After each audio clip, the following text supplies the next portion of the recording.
సాధారణంగా ఎవరి మీదైనా కేసులు నమోదై జైలుకు వెళ్తారనేటువంటి భయం ఉన్నప్పుడు లేదంటే అరెస్ట్ అయినటువంటి తర్వాతను బెయిల్ కోసం అప్లై చేసుకుంటూ ఉంటారు. ఈ నేపథ్యంలో అసలు కొందరు వ్యక్తులు ఈ మధ్య కాలంలో ఎక్కువ చూస్తున్నట్లయితే డైరెక్ట్‌గా కేసులు క్వాష్ చేయమని కూడా అడుగుతున్నటువంటి సందర్భాలు కనిపిస్తూ ఉన్నాయి. ఈ నేపథ్యంలో అసలు కేసులు అనేది ఎప్పుడు క్వాష్ చేస్తూ ఉంటారు? సో ఎప్పుడు బెయిల్‌కి వెళ్ళాలి? తెలుసుకునేటువంటి ప్రయత్నం చేద్దాం. మనతో మాట్లాడనుకున్నారు హైకోర్టు అడ్వకేట్ బాలకృష్ణ గారు. ఒకసారి బాలకృష్ణ గారు, మనం చూస్తున్నాం ఈ మధ్య కాలంలో ముఖ్యంగా సెలబ్రిటీలకు సంబంధించి ఎక్కువగా బెయిల్ అంశాలు చాలా వివాదాస్పదం అవుతున్నాయి. సో అసలు బెయిల్‌కి ఎప్పుడు వెళ్ళాలి? ఎప్పుడు కేసుల క్వాష్‌కి వెళ్ళాలి? రైట్.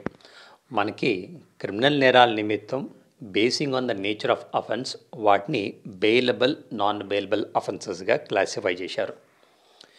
బెయిలబుల్ అఫెన్సెస్ అవ్వచ్చు, నాన్ బెయిలబుల్ అఫెన్సెస్ అవ్వచ్చు. రెండింట్లోనూ కూడా బెయిల్ ఇచ్చేటువంటి అవకాశం ఉంది. ఒకసారి అరెస్ట్ అంటూ అయితే ఆ సంబంధిత జ్యూరిస్డిక్షనల్ కోర్ట్, అదే హీనియస్ అఫెన్స్ అయితే సెషన్స్ కోర్ట్ లేదా హైకోర్టులో బెయిల్ అనేది తీసుకోవాలి. అరెస్ట్ కాకముందు తీసుకునేటువంటిది యాంటిసిపేటరీ బెయిల్. యాంటిసిపేటరీ బెయిల్ అనేది కేవలం సెషన్స్ కోర్టులోనో హైకోర్టులోనో మాత్రమే తీసుకోవాలి. బెయిల్ నిమిత్తం ఉన్నటువంటి ప్రొవిజన్స్ ఇవి. అంటే మనకి 478 to 483 ఆఫ్ భారతీయ నాగరిక సురక్షా సంహిత కొత్త చట్టంలో ఉన్నటువంటి ప్రొవిజన్స్ ఇవి బెయిల్కి సంబంధించినటువంటివి. అయితే ఈ మధ్య చాలామంది అసలు బెయిల్ అప్లై చేయకుండా డైరెక్ట్గా క్వాష్ అంటే 528 ఆఫ్ BNSS ప్రకారం ఇదేమంటే inherent extraordinary powers of high court అనమాట. అంటే ఒక ఎఫ్ఐఆర్ అవ్వచ్చు, ఛార్జ్షీట్ అవ్వచ్చు, ప్రిమాఫేసి ఇది మొత్తం కూడా తప్పుల తడకగా ఉంది, ఇది ఒక ఫాల్స్ ఫ్యాబ్రికేటెడ్ విండిక్టివ్ కేస్ అన్నప్పుడు హైకోర్టు ఎక్స్ట్రాడినరీ ఇన్హెరెంట్ పవర్స్ని ఎక్సైజ్ చేసి దాన్ని పూర్తిగా రద్దు చేసేటువంటి అవకాశం క్వాష్ పిటిషన్లో ఉంటుంది.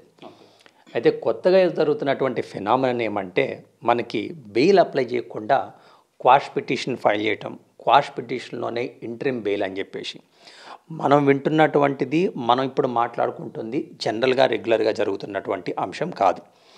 ఇన్ఫ్యాక్ట్ క్వాష్ పిటిషన్లో ఇంటరిమ్ బెయిల్ లేదా బెయిల్ ఇచ్చేటువంటి ప్రొవిజన్ చట్టంలో అసలు లేనే లేదు. అన్ఫార్చునేట్లీ ఏమంటే కొన్ని హై ప్రొఫైల్ సెలబ్రిటీ కేసెస్లో మాత్రమే జడ్జెస్ వాళ్ళ ఇండివిజువల్ డిస్క్రిషన్లో, ఎందుకంటే హైకోర్టు, సుప్రీంకోర్టు ఇవి కాన్స్టిట్యూషనల్ కోర్ట్స్, ఈ రెండు కోర్ట్స్ కూడా అపరిమిత అధికారాలు ఉంటాయి. In excise of their extraordinary inherent powers వాళ్ళు in the interest of justice ఎలాంటి ఆర్డర్, ఎలాంటి రిలీఫ్ అయినా ఇష్యూ చేయొచ్చు. అందుకోసం వాళ్ళు ఇలాంటి ఎక్స్ట్రాడినరీ కేసును వాళ్ళు అనుకున్నారు కాబట్టి ఇంటరిమ్ బెయిల్ అని లేదా not to take coercive steps అని చెప్పేసి ఇస్తూ ఉన్నారు. 2017లోనే స్టేట్ బ్యాంక్ ఆఫ్ ఇండియా కేసులో సుప్రీంకోర్టు కేటగారికల్గా క్లారిఫై చేసింది, క్వాష్ పిటిషన్స్లో not to take coercive steps అనేటువంటి రిలీఫ్ ఇవ్వకండి, అది కరెక్ట్ కాదు. అలాంటిది ఏమన్నా ఉంటే ఈ బెయిల్ కింద వాళ్ళు సెషన్స్ కోర్టులోనో హైకోర్టులోనో సంబంధిత జ్యూరిస్డిక్షనల్ కోర్టులోనో వాళ్ళు అప్రోచ్ అవ్వాలి, చేయొద్దు అని చెప్పింది. అయినప్పటికీ 2017 తర్వాత ఈ 7 సంవత్సరాల్లో కూడా అనేక సార్లు హై ప్రొఫైల్ సెలబ్రిటీ కేసుల్లో వీళ్ళు క్వాష్ పిటిషన్స్లో కూడా ఇంటరిమ్ బెయిల్ ఇస్తున్నటువంటి దాఖలాలు ఉన్నాయి. రీసెంట్గా చూసుకుంటే అల్లు అర్జున్ కేసులో కూడా అదే జరిగింది. సో చాలా కేసులో చూస్తూ ఉంటాం, ఇన్ని రోజుల పాటు అతన్ని అరెస్ట్ చేయొద్దు అని కూడా చెప్తూ ఉంటారు. సో దాన్ని కూడా ఎట్లా చూడొచ్చు అంటారు? జనరల్గా ఏమంటే ఒక బెయిల్ అప్లికేషన్ పెట్టుకున్నప్పుడు ఇన్స్ట్రక్షన్స్కి వెళ్తూ ఉంటుంది. అంటే ఆ సంబంధిత పోలీస్ స్టేషన్కి నోటీస్ వెళ్తుంది, ఇదిగో పలానా వ్యక్తి అతను ఎక్యూజ్డ్గా ఉన్నారు, అతను బెయిల్ ఇవ్వమని చెప్పి కోర్టుకు వచ్చాడు, అతనికి బెయిల్ ఎందుకు ఇవ్వకూడదో మీ వివరణ ఇవ్వండి అని చెప్పి ఇన్స్ట్రక్షన్స్కి ఒక 1 వీక్ వెళ్తుంది. ఈలోపు ఎక్కడన్నా ఇమ్మీడియట్గా అరెస్ట్ అయ్యేటువంటి అవకాశం ఏమైనా ఉందేమో అని చెప్పేసి ఈలోపు ఆ వ్యక్తి యొక్క పర్సనల్ లిబర్టీని ప్రొటెక్ట్ చేసే ఉద్దేశంతో అలాంటి ప్రొటెక్షన్స్ కొన్ని ఇస్తూ ఉంటారు. ఇది Gurbaksh Singh Sibbia versus Union of India 1980 అని చెప్పి ఒక కేసు ఉంది. బెయిల్ నిమిత్తం ఎక్స్ట్రాడినరీ జడ్జ్మెంట్ అది. బెయిల్ నిమిత్తం ఒక కాంప్రహెన్సివ్ ఫ్రేమ్వర్క్ లేడౌన్ చేసినటువంటి జడ్జ్మెంట్ అదే. సో చాలామంది కొన్నిసార్లు చూసినాం నాన్ బెయిలబుల్ కేసుల్లో కూడా మధ్యంతర బెయిల్ అనేది ఇవ్వడం జరుగుతుంది. రీసెంట్గా ఒక కేసులో కూడా మనం చూసాం. సో మధ్యంతర బెయిల్ అనేది యాక్చువల్గా ఎప్పుడు ఇస్తూ ఉంటారు? అదే ఇప్పుడు ఇంటరిమ్ బెయిల్ అంటేనే అది. ఫర్ ఎగ్జాంపుల్ ఇన్స్ట్రక్షన్స్కి వెళ్ళింది, ఒక 1 వీక్ పట్టిద్ది, లేదా కౌంటర్ ఫైల్ చేసేలోపు అరెస్ట్ అయ్యేటువంటి అవకాశం ఉంది. ఎప్పుడు కూడా ఆర్టికల్ 21 ఆఫ్ ఇండియన్ కాన్స్టిట్యూషన్లో ఉన్నటువంటి పర్సనల్ లిబర్టీ ప్రొటెక్ట్ చేయటం ఎక్స్ట్రీమ్లీ ఇంపార్టెంట్. రాజ్యాంగం యొక్క స్ఫూర్తి ఏమంటే ఒక వ్యక్తి యొక్క ఇండివిజువల్ పర్సనల్ లిబర్టీని ప్రొటెక్ట్ చేయాల్సినటువంటి ఆవశ్యకత ఉంది. ఓన్లీ ఎక్స్ట్రాడినరీ సర్కమ్స్టెన్సెస్లో మాత్రమే ఒక వ్యక్తిని డీటెయిన్ అంటూ చేయాలి. అది ఇప్పుడు మనకి ఇన్స్ట్రక్షన్స్కి వెళ్ళింది, లేదా కౌంటర్ ఫైల్ చేయడానికి టైం ఉంది.